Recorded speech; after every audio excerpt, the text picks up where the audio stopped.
Meus irmãos, é um privilégio também partilhar a palavra com vocês, tê-los aqui. Todos são bem-vindos.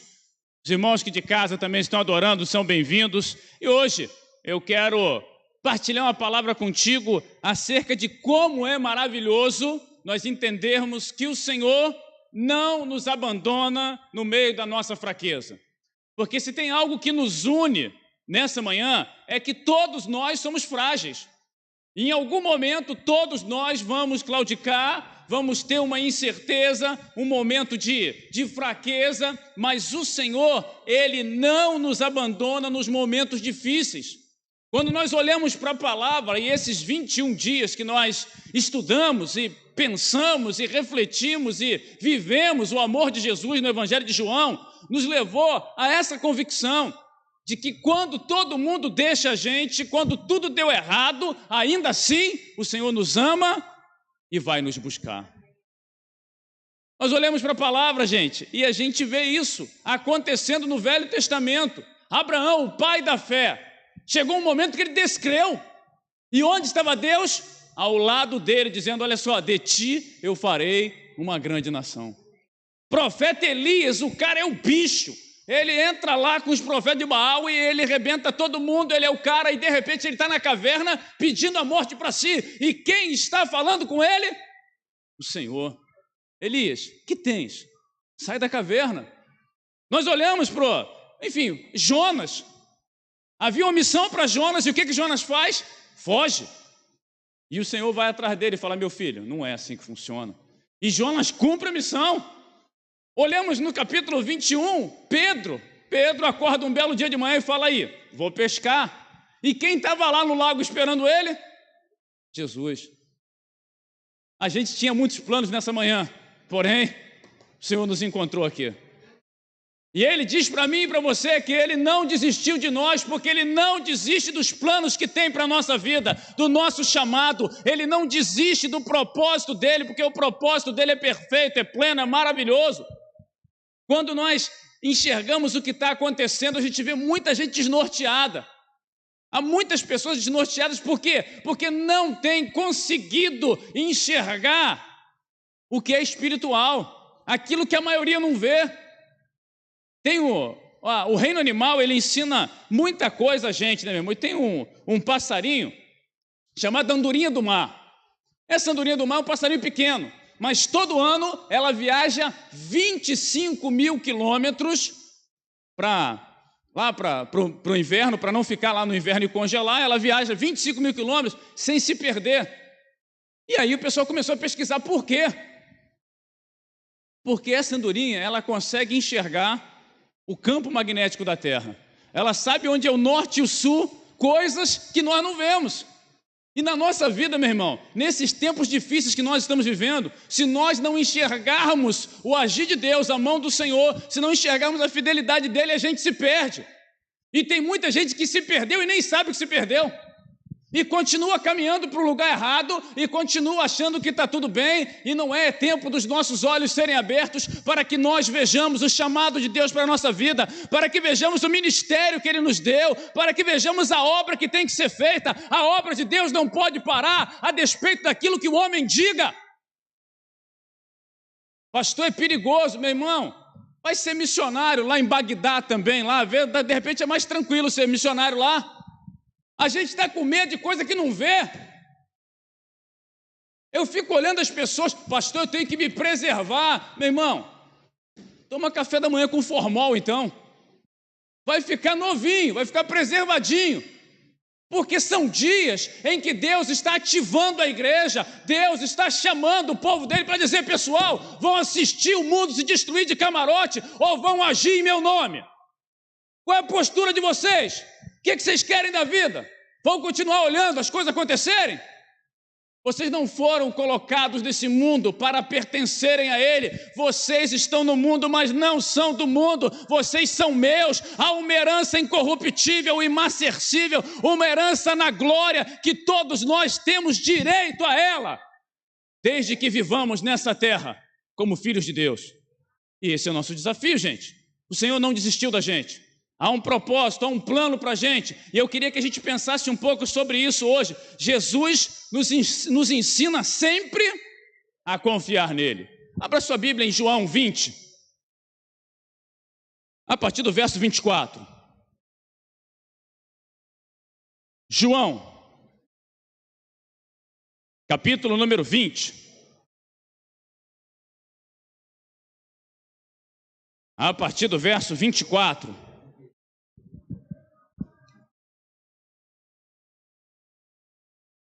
Muito bem.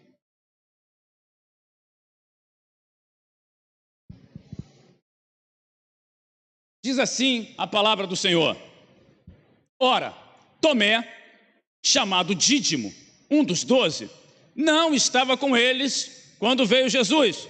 Disseram-lhe, pois, os outros discípulos: Vimos o Senhor. Mas ele disse-lhes: Se eu não vir o sinal dos cravos em suas mãos, e não puser o dedo no lugar dos cravos, e não puser a minha mão do seu lado, de maneira nenhuma crerei. E 8 dias depois estavam outra vez os discípulos dentro, e com eles Tomé. Chegou Jesus, estando as portas fechadas, e apresentou-se no meio e disse: Paz seja convosco. Depois disse a Tomé: Põe aqui o teu dedo e vê as minhas mãos, chega a tua mão e põe ao lado, não sejas incrédulo, mas crente. E Tomé respondeu e disse-lhe: Senhor meu e Deus meu. Disse-lhe Jesus: Por que me viste, Tomé, creste?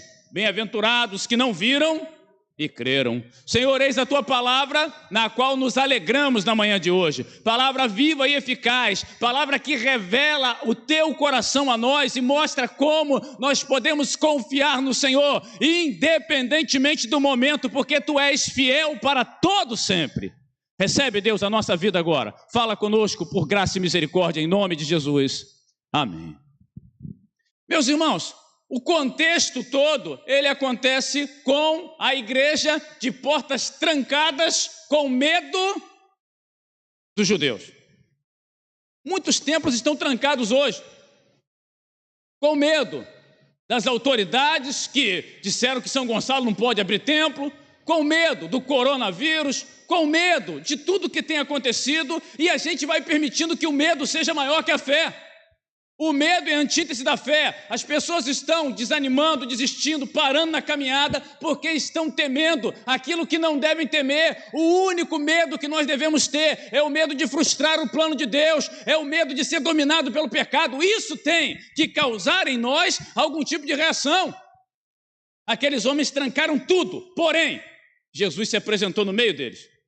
E Jesus chega lá e fala: paz seja convosco. No meio daquela tribulação toda, Jesus ministra paz ao coração deles. E aí o negócio acalma e Jesus ali fala com eles, sopra sobre eles o Espírito. E aí fica todo mundo mais animado, mas Tomé não estava lá. E aí a gente começa a compreender algumas coisas aqui acerca do nosso chamado, acerca de como podemos confiar no Senhor. A primeira coisa que eu quero partilhar com os irmãos é que nós devemos confiar no Senhor, mesmo quando a comunhão perde o sentido para a gente. Olha o verso 24. Ora, Tomé, um dos 12, chamado Dídimo, não estava com eles quando veio Jesus. Sabe Deus o que estava fazendo Tomé, onde ele tinha ido, por que ele estava lá. O texto bíblico não fala, mas o que o texto bíblico fala é que ele não estava lá.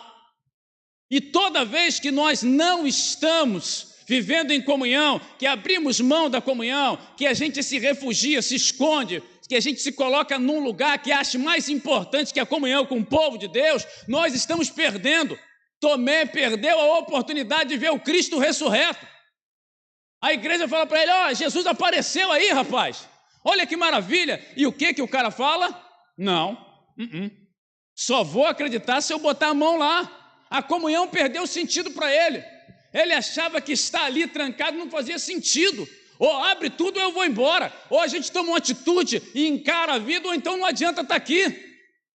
Tomé é um cara que ele é macho, meu amigo. Não tem esse negocinho com ele de ficar, não sei. Se ele crê, ele diz que crê. Se não crê, também ele fala, eu não consigo acreditar, eu tenho que tocar. E hoje a gente tem muito disso. Pastor, é só vitória, pastor, só glória. Meu Deus do céu. Ó. está morto espiritualmente. E continua com esse discurso ridículo, triunfalista, que não muda a vida de ninguém. Tomé pelo menos assumiu: eu não quero esse tipo para mim de comunhão, eu estou renegando isso tudo, eu não consigo mais acreditar, se Jesus não fizer alguma coisa comigo, eu vou desistir de tudo. Ele toma uma atitude. E nós, nessa manhã, precisamos entender que às vezes é difícil mesmo lidar com gente. Por isso que tanta gente tem cachorro. Cachorro é maravilha, rapaz. A hora que você chega em casa, ele faz festa para você. Você bateu nele 5 minutos depois, ele está no teu colo. Mas gente não, gente é difícil. E a nossa comunhão é para ser com pessoas tão complicadas e complexas como nós. Gente que tem hora que você quer enforcar, mas Jesus mandou você amar. É com eles que a gente tem que ter comunhão. E Tomé, ele abre mão da comunhão. No entanto, Jesus não desistiu dele. Pode ser o seu caso, de repente você está em casa aí, e não está em casa por causa do coronavírus não, está em casa porque desistiu da comunhão. E o Senhor nessa manhã, Ele foi aí na tua casa por essa palavra dizer para você que não adianta fugir, que Ele vai te encontrar, que Ele tem um plano para a tua vida, que Ele está cuidando de tudo, que Ele não te esqueceu, que para Ele você não é um número. Precisamos entender isso, gente. Comunhão, às vezes é difícil ter comunhão com as pessoas. Esses dias eu fui no banco, foi no Detran, eu acho, e estava lá uma senhora criando maior confusão. Ela, idosa, ela pegou um monte de senha, e aquela confusão toda, e o guarda não tinha paciência com ela. Eu chamei a senhora, e ela não escutava direito, e todo mundo de máscara, e aí aquele negócio maravilhoso ali. Eu gastei ali uns 15 minutos com ela, para orientar ela, para ver o que ela queria, para descobrir o que ela queria. E aí ela descobriu que o que ela queria não era ali. Falei, maravilha, tudo bem. Quando ela estava indo embora, o que ela fez? Você quer uma senha para entrar? Um monte de gente na fila, a mulher me deu a senha. Gente, às vezes quando você tem comunhão com alguém, com quem ninguém quer ter comunhão, esse alguém fica tão grato a você, que ele acaba dando a você algo que ninguém mais daria. Às vezes você lida com gente complicada na igreja, mas se você tiver coragem de amar essa gente complicada, essas pessoas vão te dar alegria, prazer, vão fazer com que você se sinta especial e importante. Tem gente que ninguém ouve, mas você pode ouvir. Você pode cuidar dessa pessoa, porque todo mundo quer um bom amigo, mas quem quer ser um bom amigo? É mole querer um bom amigo. Eu queria alguém que me escutasse, eu queria alguém que me ajudasse, alguém que me encorajasse, que fosse uma experiência legal. Se é isso tudo, se você não é, você não vai arrumar, gente. É simples assim. Jesus não esqueceu de Tomé. No meio da crise dele lá, na qual ele acha que a comunhão não é importante, Jesus o visita. Segundo, nós podemos confiar no Senhor, mesmo quando a dúvida é maior que a fé. Olha o verso 25. Disseram-lhe, pois, os outros discípulos, vimos o Senhor. Mas ele disse-lhes, se eu não vir o sinal dos cravos em suas mãos, e não puser o dedo no lugar dos cravos, e não puser a minha mão do lado, de maneira nenhuma, crerei. Olha só, o cara é categórico. Eu vou crer sim, mas eu preciso que aconteça tudo isso aqui. E o Senhor se manifesta a ele e diz textualmente tudo que ele havia dito aos discípulos na ausência do Senhor. Por quê? Porque o Senhor estava lá. Gente, toda vez que a gente reclamou da vida, toda vez que a gente questionou o que está vivendo, toda vez que a gente murmurou, o Senhor estava lá ouvindo. Ele ouviu palavra por palavra que você falou, ele viu o teu desespero, ele viu o teu choro, ele percebeu o momento em que você não conseguia mais continuar, que a sua dúvida era maior do que a fé, e o Senhor estava lá para cuidar de você. Ele está cuidando da gente essa manhã. De repente está cheio de dúvida no teu coração. Pastor, mas eu trabalho como autônomo, os caras já querem fechar tudo de novo. Como é que vai ser? Eu não sei como é que vai ser, mas o que eu sei é que o meu Deus suprirá em glória todas as vossas necessidades. É o que Paulo fala em Filipenses 4,19. Eu não sei o caminho que a nossa nação vai tomar daqui para frente, mas o que eu sei é que quer o homem queira, não, o domínio, o poder e a autoridade estão no nome de Jesus. E é nele que nós cremos. É por isso que nós temos esperança. A minha fé, meu irmão, ela precisa ser maior do que a minha dúvida. É natural em algum momento a gente duvidar. É natural em algum momento nós ficarmos perplexos com tudo que acontece. Porém, a nossa fé tem que ser maior. Eu lembro quando eu era criança, tinha uns 12 anos, tinha um negócio chamado peneira. A gente ia num lugar tentar arrumar uma vaga lá no time. Só que a gente era pobre com categoria mesmo, né? E eu não tinha chuteira. E aí o cara falou para mim, eu empresto uma para você. Aí, beleza. Calçava 36. Aí ele me emprestou chuteira 44. Parecia o Bozo. Lembra do Bozo? Primeiro chute que eu dei na bola, a chuteira maior que o pé, ela foi embora. E aí o cara falou para mim, você calça quanto? Eu falei, depende do tamanho do defunto. Não é? E aí o cara, não, vou arrumar uma chuteira para você. Depois que eu botei uma chuteira no tamanho do meu pé, as coisas mudaram. E é assim, às vezes você tem dúvidas. Mas confessa as tuas dúvidas para o Senhor. Continua apesar da dúvida. A tua dúvida pode ser maior do que a fé, mas continua a tua caminhada e no tempo certo o Senhor vai se manifestar a você para sanar todas as tuas dúvidas, para te dar uma convicção plena, para te dar uma fé alicerçada em algo que nunca permitirá que você seja abalado. Podemos confiar no Senhor, mesmo quando a gente está cheio de comunhão e não quer mais saber da comunhão, mesmo quando a comunhão se tornou dispensável. Podemos confiar no Senhor, mesmo quando a dúvida é maior do que a fé. Podemos confiar no Senhor, mesmo quando queremos fugir. Olha o verso 27. Depois disse a Tomé, põe aqui o teu dedo e vê as minhas mãos. Chega a tua mão e põe no meu lado. E não sejas incrédulo, mas crente. Você imagina a cara de biscoito traquinas de Tomé. Ele nunca imaginou que no domingo seguinte Jesus estaria lá. Só que o Senhor foi lá, e foi lá por amor a ele. O Senhor foi lá para mostrar para ele que ele era importante e precioso. Foi lá para dirimir toda a dúvida que ele trazia no coração. E Jesus fala para ele, põe a mão aqui. E aí ele começa a querer fugir. Não, não é necessário. Já viu quando você pede uma coisa a Deus e Deus faz assim de um modo estrepitoso, joga em outdoor para todo mundo ver? Não, não era bem isso, era isso mesmo. O Senhor foi lá. O Senhor agiu na vida dele e ele está ali querendo fugir, sabe? Jesus voltou por causa dele e todo mundo ali sabia disso. E às vezes, meus irmãos, a nossa dúvida tem atrasado o avanço da obra.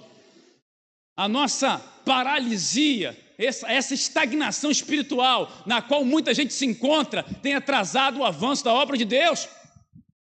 O Senhor, domingo após domingo, volta para nos motivar, nos incentivar, para tentar nos mobilizar, mas nós continuamos fugindo. Não dá mais para fugir, gente. Não tem como. Os dias são maus, mas os dias maus não escondem a bondade de Deus. Os dias são difíceis, mas Deus nos fez exército, meus irmãos. Nós somos o exército de Deus e o exército está preparado para dias difíceis. Fico olhando a pessoa, pastor, os dias são tão difíceis. Deus treinou você até hoje para quê? Para moleza? Então, você não foi à igreja nunca na sua vida, né? São nos dias difíceis que a glória de Deus se manifesta. Nos momentos mais agudos da vida, a gente vai ver a provisão, a gente vai enxergar o norte, vai ver a saída, desde que a gente não fuja. Já tentou dar banho em cachorro? É uma maravilha. O cachorro foge de você o tempo todo. No final você está mais molhado que ele. Mas se você perseverar até o fim, ele fica limpo. Ainda bota um cheirinho nele para disfarçar aquela murrinha que ele naturalmente desenvolve, não é? Digão sabe bem do que é isso, dando banho no Hulk lá. Hulk é maior do que o Digão. Então, a gente vê muitas vezes Deus vindo atrás da gente e a gente fugindo, mas o Senhor não desiste. Ele continua, até que a obra dele tenha acontecido na vida da gente. Chega de fugir. Precisamos confiar no Senhor quando a comunhão perde o sentido. Precisamos confiar no Senhor mesmo quando nós queremos fugir, quando a dúvida é maior do que a fé. E finalmente aqui, verso 28. Tomé respondeu e disse-lhe, Senhor meu e Deus meu. Disse-lhe Jesus, porque me viste, Tomé, creste? Bem-aventurados que não viram e creram. Gente, nós precisamos confiar no Senhor, mesmo com nossas limitações. A limitação de Tomé é que ele precisava ver, ele precisava tocar, ele precisava lidar com aquilo que é concreto. O abstrato não servia para Tomé. A fé de Tomé, ela era uma fé basicamente visual. E muitas pessoas, às vezes, acham, pastor, eu não consigo acreditar, porque eu não tenho visto, eu não consegui tocar no Senhor, não consegui perceber. Meu irmão, Tomé, ele tinha todas essas dificuldades, e o Senhor fala para ele: você precisa ser crente, meu filho, não incrédulo.